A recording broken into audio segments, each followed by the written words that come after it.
This week in the universe, Cindy Donna discusses house tips and new gadgets for women. Evan brings us his weekly Red Watch, and we cross live to mankind's first and foremost base, the moon. Hello, and welcome to This Week in the Universe. Due to contractual obligations, I am required to inform you that by universe, we are, of course, referring to Earth and its associate moon, Luna. I'm John Houston, welcoming you to the show. And I'm Evan Wood. Also this week in the universe, the nuclear fallout over San Francisco may be clearing. We will have more info on that later this week. Scientists invent a new telecommunications device. Smashing form, boys. And NASA's latest mission to Mars was a failure when the shuttle exploded on takeoff, killing all inside. Better luck next time, lads. 57th time the charm, hey? What will those boys do next? Stay tuned for our exclusive interviews in the coming weeks. But now, it's time for Cindy's household tips for women. Over to you, Toots. Stop it, you two. Hello all, and welcome to Household Tips with me, Cindy Donna.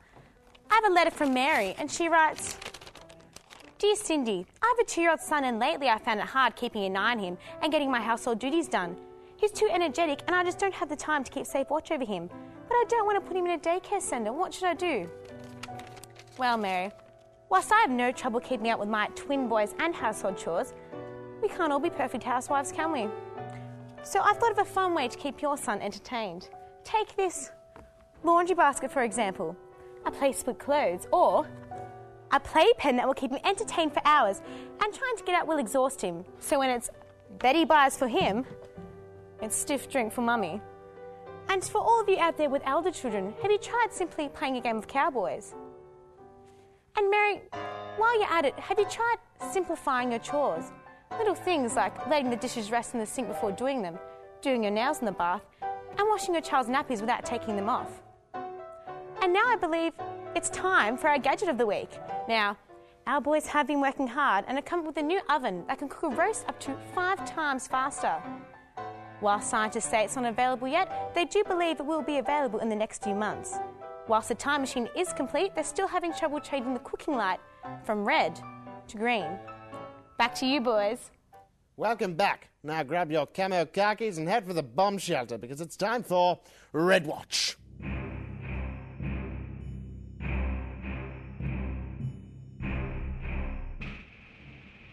Hello, and welcome to Red Watch, your weekly fix of patriotic anti-communism. Today we delve deep into the psyche of the communist mind to find out more about their brain structure. As you can see by our well-formulated diagram, this is a communist's brain. The large portion of their brain is designated to radical ideas. This, of course, stands to reason. A misguided sense of self, or our little code, MSOS, constitutes a further 5% of the commie's brain. 3% is the Russian part, which gives them that herd-like look. And the last 2% is pure stupidity. Individually, these parts of the brain can be seen in action, yet they all work together in unison to provide some of the more frightening aspects of the commie's behavior, namely his rejection of the free market and his habit to eat young children and kittens alive. It is important to note that if you are approached by a communist, your prescribed reaction should be to back away slowly and call your local friendly police force. Now, I leave you with some sound advice. Hide your wife and hide your children, because there could be a communist living in your town, maybe in your street, perhaps even in your own mind. That's all for Red Watch. Until next week, comrades. Just kidding.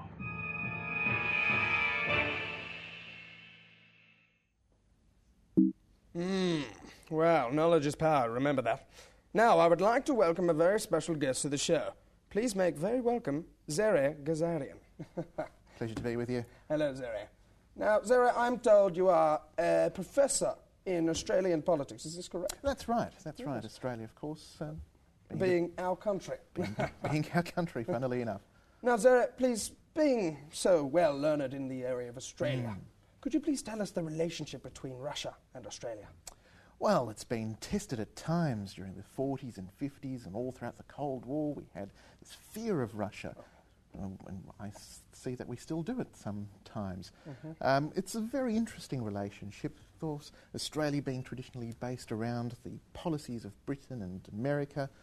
We've had tested relationships. We've had a bit of an unfortunate period during the Cold War, but I think we're getting back to be friends again. Yes, well, the thought of Australia and being Russia as friends in itself is a scary thought. I mean, Russia's becoming an international superpower almost, and I think it's somewhat scary to say that, don't you think? Oh yes, I can certainly understand your concerns. Russia has incredible powers. It has nuclear powers. Its expeditions to the moon have been tremendously successful. So Yes. I think, though, that we can learn a few things from these people. They're not all evil. They're not necessarily all evil. That's an outlandish statement, don't you think? I think. So what you're trying to say is that if we combine forces somewhat with Russia and make some kind of strange thing with Russia, that this would be beneficial to us and them? Yes, some have likened it to a mongoloid, deformed creature. So it's. I think we can. I think as politicians have always said, an ugly thing can be a beautiful thing, and perhaps a deformed, grotesque creature such as that might actually be good. Well, hence John Howard, sir. Why not? So, sir, what do you think of the Westminster system of politics? It's a great system. Everyone loves the system. I think probably even the Russians are ruining the times that they haven't chosen the Westminster system. Of course. Politicians can be sacked by their own parties. Policies can change overnight. And, of course, you have the issue of independent MPs holding the balance of power. Well, it is frightening. And that's all we have time for, Zeri. Thank you very much.